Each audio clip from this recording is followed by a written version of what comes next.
Hi friends எல்லாம் நினைப்பீங்க என்னடா நெத்தியில் ஏதோ வச்சுருக்காளே அப்படின்னு. ஆக்சுவலாக இந்த மாதிரி பீசஸ் வருது இப்போது. ஸோ இது எப்படி மாறுச்சு அப்படின்னு நான் சொல்கிறேன் இருங்க. ஆக்சுவலாக இது நான் கேரளா குருவாயூர் போடும்போது வாங்கினது. ஸோ இது இந்த மாதிரி டைப்பு. ஸோ ஹேங்கிங் டைப்னால ஈஸியாக இருக்குது ஸோ வேர் பண்ணிக்கிறதுக்கு. ஸோ வெயிட் பண்ணுங்கள். ஸோ அதுக்கப்புறம் பார்த்தீங்கன்னா இது எப்படி பண்ணேன்னு நான் அப்படி காட்டுறேன் இருங்க. இதெல்லாம் ஒரு இன்னோவேட்டிவ் டெக்னிக். நம்ம கிட்ட இருக்கிறத நம்ம தூக்கி போடாமல் பத்திரமா வச்சுக்கணும். ஆக்சுவலாக இது பாருங்கள். ஆக்சுவலாக இது ஒரு பின்னுக்கு தான்.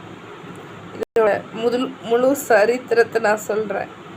அதாவது நான் வெளியே போகிறேன் அப்படின்னு எங்கள் அம்மாட்ட சொன்னேன். எங்கள் அம்மா என்ன சொன்னாங்கன்னா, இந்த மாதிரி நீ வெளியே போகிறேன்னு சொல்கிற, போகாத, பெரிய தோடு போடாத, சின்ன தோடு போடாத, டீசென்ட்னாங்க. சின்ன தோடு பெரிய தோடு. அதுக்கப்புறம் இந்த தோடு ஆக்சுவலாக ஒரு ரிங்கு மாதிரி வரும். பிஞ்சு போச்சு. அவங்க சொன்ன அடுத்த செகண்டே இது போடாதுன்னாங்க, பிஞ்சிருச்சு. எனக்காக இதை தூக்கி போட மனசே வரல. சரி என்னடா பண்ணலாம் அப்படின்னு யோசிச்சும்போது இதோட ஒரு ஓட்டை இருந்தது. அதில் இந்த ஹூக்கை மாட்டி இப்படி அப்படியே மாட்டிக்கிற மாதிரி பண்ணி வச்சு இப்படி போட்டுட்டேன். நவுறும் போது டொயின்னு இந்த பக்கம் வந்தது.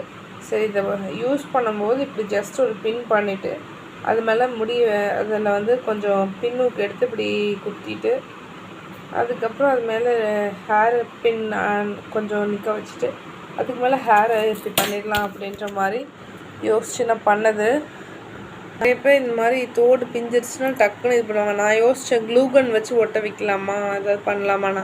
ஆனால் க்ளூகனோட ருப்பீஸ் ரொம்ப காஸ்ட்லி. இது மாதிரி 500 அப்படி இப்படி சொல்லுவாங்க.